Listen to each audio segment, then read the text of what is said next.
আমি সৌর, লোকে বলে আমি বর্ন চেস প্লেয়ার। চলুন শুরু থেকে খেলাটা দেখা যাক। যুদ্ধে যেমন রাজা থাকে, সৈন্য থাকে, দাবাতেও তেমন হাতি, ঘোড়া, নৌকো আর সৈন্য। তার মানে এটা কৌরব আর এটা Pandava. Welcome to the chess club. এ নাও দাদু, কিস্তির মাছ। আজ কলকাতা শহরের বুকে ঘটতে চলেছে এক অবিশ্বাস্য ঘটনা, যার কেন্দ্রবিন্দুতে এক বিস্ময় বালক। আসল রাজা হলো যে রাজাকে চালায়, দাবাড়ু। এই বল দে। ক্রিকেট ফুটবল খেললে চাকরি হয়, এইটুকু তফাৎ আপনি বোঝেন না? কটা খুচরো টাকার জন্য আমার ছেলেটাকে নিয়ে হিল্লি দিল্লি করছেন। খুব শুনছি তোমার কথা, ইনফ্যাক্ট তোমার কথাই শুনছি। আগের বারের চ্যাম্পিয়নকে হারিয়ে প্রাইজ জিতে নিল আমাদের সববার প্রিয়। তুমি চেস খেলো?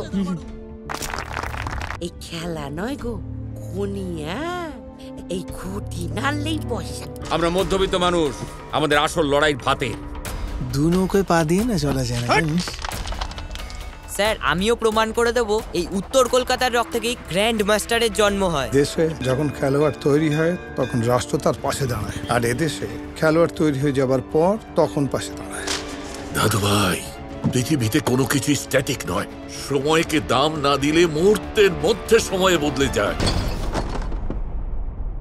বড় প্লেয়ারের আসল পরীক্ষা জিতে আসা নয়, ফিরে আসায় হয়।